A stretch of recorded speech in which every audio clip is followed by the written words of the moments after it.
Gerard, thanks for sitting down with me today. I appreciate it. Thank you. Gerard, last year at ESA you became the president of the association. Can you tell me what the greatest challenge over the last 12 months has been and maybe where some opportunities are for the future? As far as ESA is concerned, we have a huge amount of challenges at this moment, just as organization. The legislation in Europe is really changing at this moment, and the politicians are having a lot of those discussions. So this is where we really have to show where we as ESA, as branch organization, are where we are forward, that we are defending the interests of our industry, and see whether we can influence the decision makers in such a sense that they are coming up with solid, good legislation for the future, which is good for the seed industry, but also for the farming community as well as for the consumers. Excellent. Where do you see an opportunity in that for ESA? What opportunity there are? We have a lot of opportunities. I think if you really look what we can do as far as lobbying is concerned, we know our business much better, of course, than anyone else. Politicians, those who are writing all the legislation, etc., they need people that are really well known in the industry, which can understand what is happening if you go for, let's say, to the left, to the right with your directions.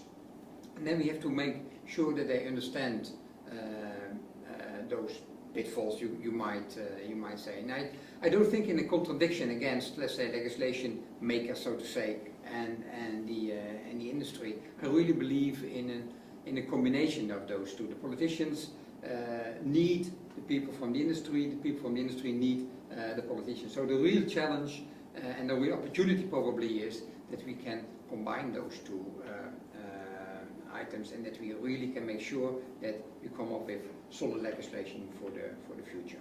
Because once those decisions are made now in a few years' time, that will be the legislation for the coming decade or decades.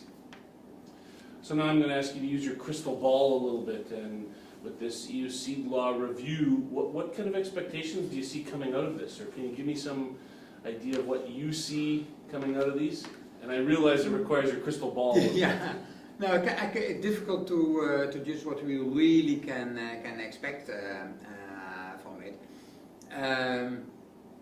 Because there is a trend in Europe to say, okay, the industry, they can look after themselves. We have to look much more after the consumer, and in a certain way that's correct. When we talk about safe food and those type of things, it's correct. That's where we have to take care of. And it is, of course, for politicians much more fruitful to go for the, let's say, more populistic type of decisions, which the consumers always understand, but which is not automatically in favor of the industry and on the long term for the consumer as well. And so the question will be, of course, it is at the end a political decision. For any part of legislation, it is a political decision of the parliament, and that's the ultimate moment that you have to see, okay, how are those guys going to vote, especially for those items that are a little bit contradiction. Examples of that, for instance, are items like conservation varieties.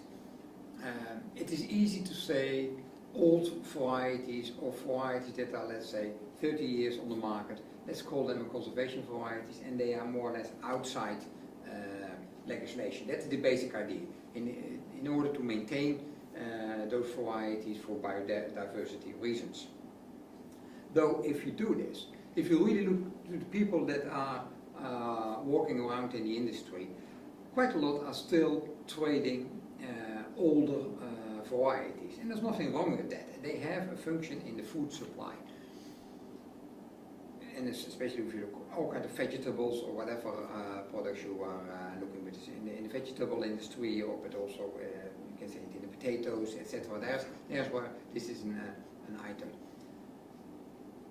And the basic idea is, if you come up with conservation varieties, then you are more or less free. Then you don't have to follow all the pieces of legislation. Part of the legislation is meant to control the spread of diseases. So if the spread of disease is very well controlled for the, let's say, certified varieties and the newer varieties, but there is a piece in the market where people can do what they want, then we are really, let's say, I'm a Dutchman, so then we call it a hole in the dike that you will get. Right. And this is really what we have to avoid.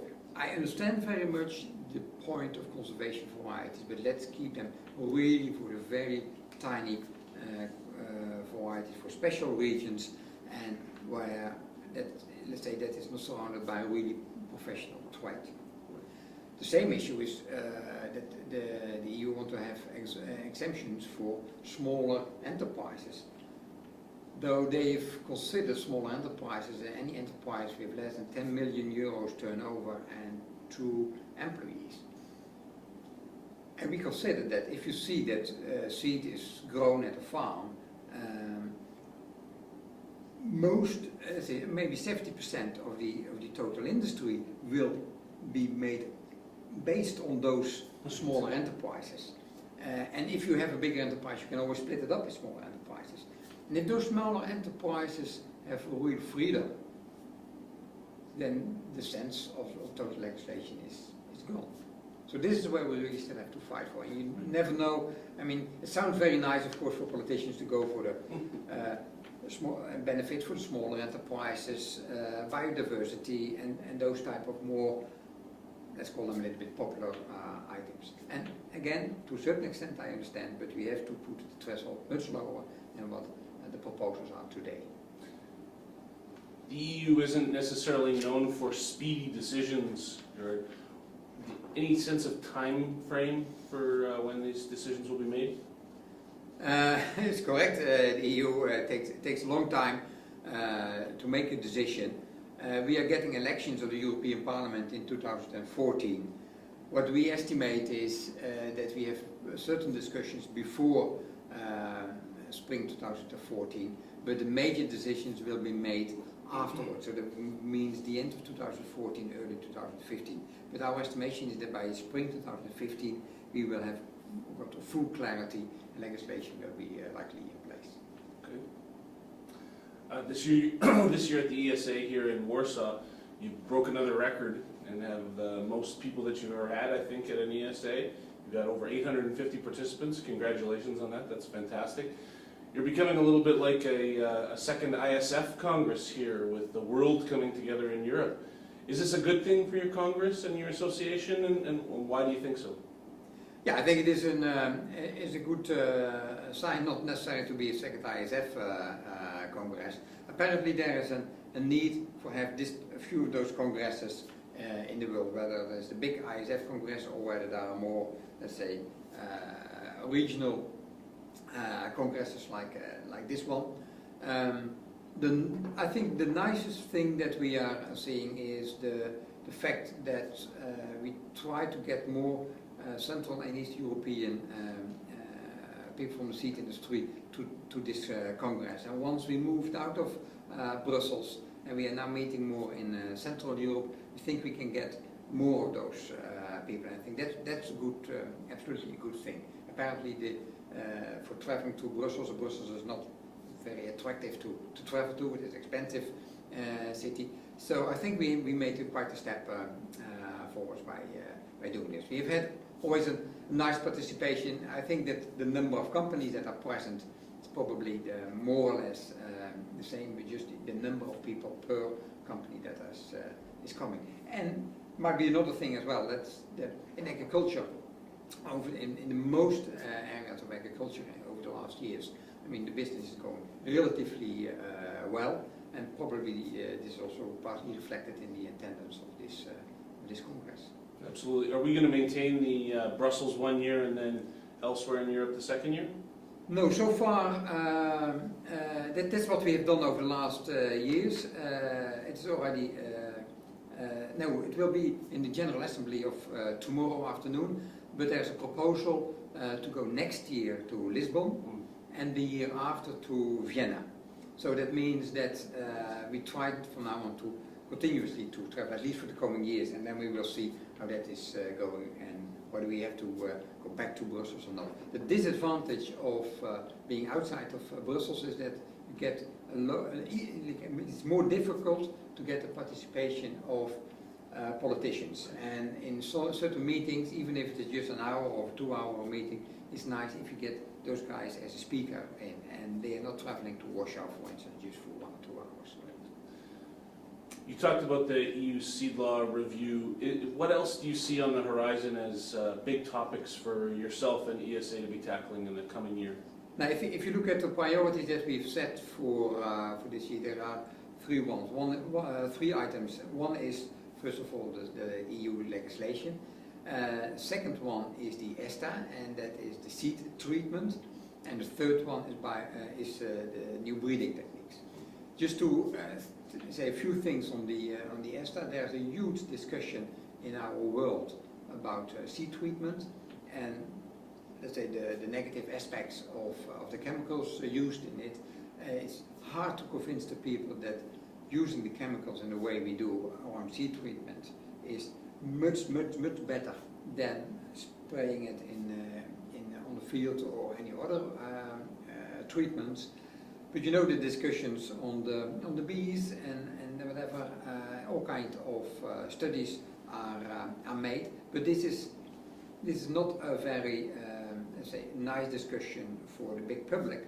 So we have to make sure that the industry is really doing all the things correct as far as seed treatment is concerned. And that's why we've made this ESTA initiative, which is a kind of certification system to make sure that those who are working with seed treatments and are using those seeds are all doing it in a correct way. So there's one item. Biodiversity is another important item. There are all kinds of new technologies in the plant breeding world. The big world is not always thinking positive on all kinds of new technologies, and I'm not talking about GMOs necessarily. I mean, it can be one of them, but there are also within the non-GMO area, or at least what we think is the non-GMO area, there are all kinds of new breeding techniques.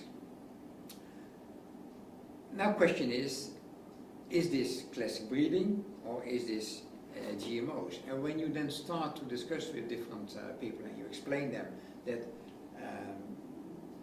certain techniques, let's say if a certain mutant technology, for instance, that is just a type of technology that already existed for as long as nature exists, only we do it more directed, more precise towards a certain part of the genomics.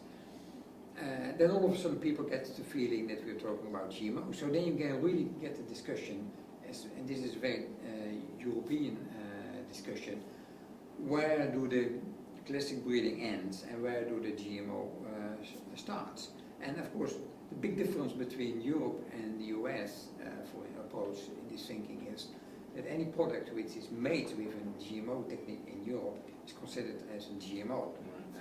Whereas the US is looking at the end product and not to the process. In the end product, you probably don't find any difference between, let's say, the classic approach or this new technique approach. So we should say don't consider it as a GMO, but this is a difficult political decision. Absolutely. A discussion item, not a decision, but discussion. Gerard, thanks for your time today. I really appreciate it. Thank you very much.